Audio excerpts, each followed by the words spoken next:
శ్రీకృష్ణ పరబ్రహ్మణే నమః.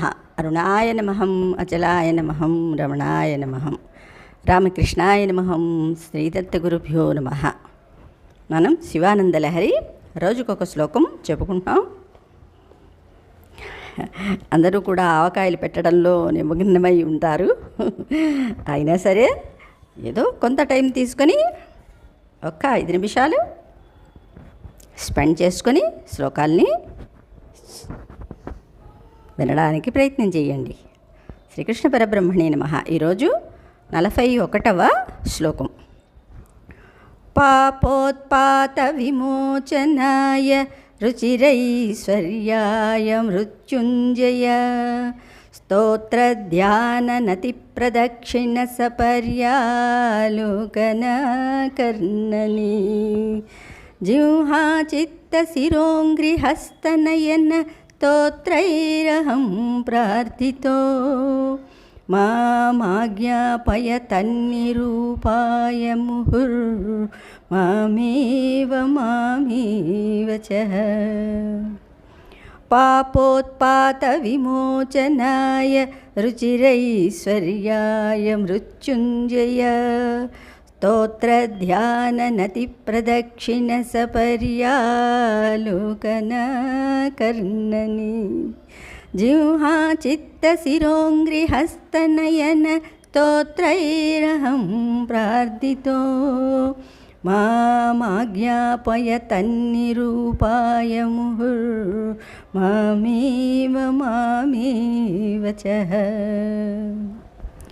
పాపోత్పాత విమోచనాయ రుచిరైశ్వర్యాయ మృత్యుంజయ స్తోత్రధ్యాననతి ప్రదక్షిణ సపర్యాలోకన కర్ణని జిహ్వా చిత్త శిరోంగ్రిహస్తనయన స్తోత్రైరహం ప్రార్థితో మామాజ్ఞాపయ తన్నిరూపాయ ముహుర్మామేవ చ. ఇక్కడ సింపుల్గా శంకరాచార్యులు పరమాత్మని వర్ణించారు. ఏమనంటే మనకి కళ్ళు, ముక్కు, చెవులు, నోరు, నాలిక, అవునా, చేతులు, కాళ్ళు ఇవన్నీ సక్రమంగా ఇచ్చారు కదా పరమాత్మ. కొంతమందికి నోరు ఉంటుంది, వాక్కు ఉండదు. కొందరికి కళ్ళు ఉంటాయి, చూపు ఉండదు. కొంతమందికి బుద్ధి ఉంటుంది, అది మందబుద్ధి అవ్వచ్చు, అవునా. అలాగా అన్నీ ఇచ్చిన వాళ్ళని ఈ మాత్రం పరమాత్మని స్తుతించకపోతే ఇంకా ఎలా? అందుకని అన్నీ నాకు ఇచ్చావు, నాకు సరి అయిన నన్ను ఆజ్ఞాపించు అంటే నాలో ఉన్న విషయవాసనలు పోయి నీ మీద బుద్ధి కలిగేటట్టు, అంటే ఈ పంచకర్మేంద్రియాలు కూడా నీ మీదే లగ్నమయ్యేటట్టు నాకు ఆజ్ఞ ఇయ్యే అని అడుగుతున్నారు ఇక్కడ శంకరులు. అందరికీ అన్నీ ఉండవు. పరమాత్మని కొలవాలి అంటే కూడా ఇవన్నీ సక్రమంగా పనిచేయాలి కదా.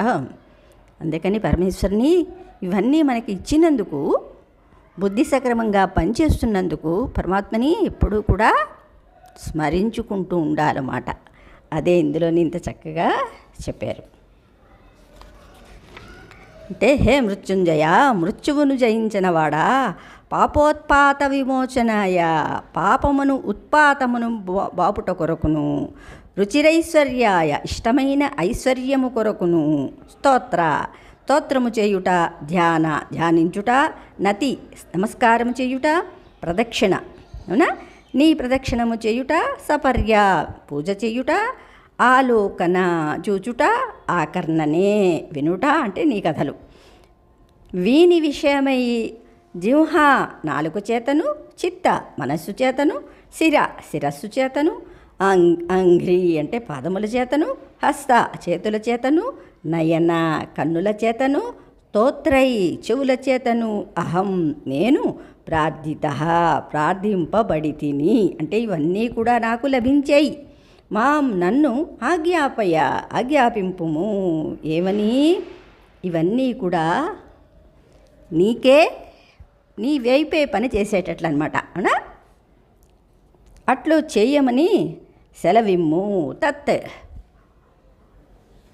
శస్తోత్రాధికమును గూర్చి మాం నన్ను ముహుర్ అంటే మళ్ళీ అనమాట, మాటికి నిరూపయ పురికొల్పుము మే నాకు అవచహ అంటే మూగతనము మైవ కలుగనీయకము.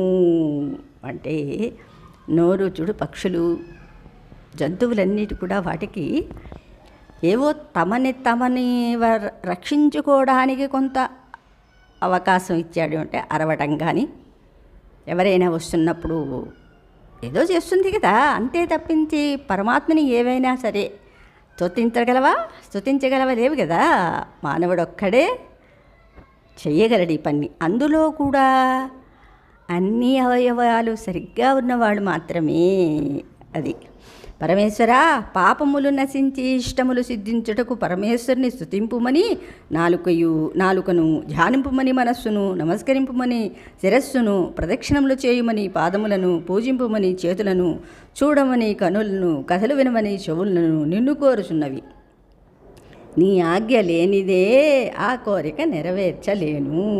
అట్లు చేయుటకు నన్ను పురిగొల్పుము. మూగతనము, మతిలేనితనము, కుంటి గుడ్డితనము మొదలగువి నాకు రాకుండా చూడుము అన్నారు.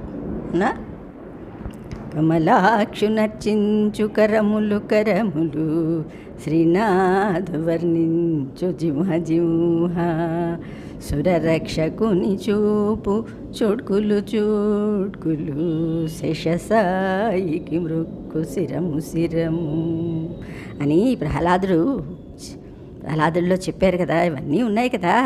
అలాగే ఇందులో స్తోత్రాలు కొంచెం అటు ఇటుగా వేరైనా పరమాత్మని స్తుతించడానికే ఇవన్నీ కొన్ని మార్పులతోటి ఇవ్వబడ్డాయన్నమాట. అంటే ఏది ఎవరికి నచ్చుతుందో మనకి చెప్పలేం కదా.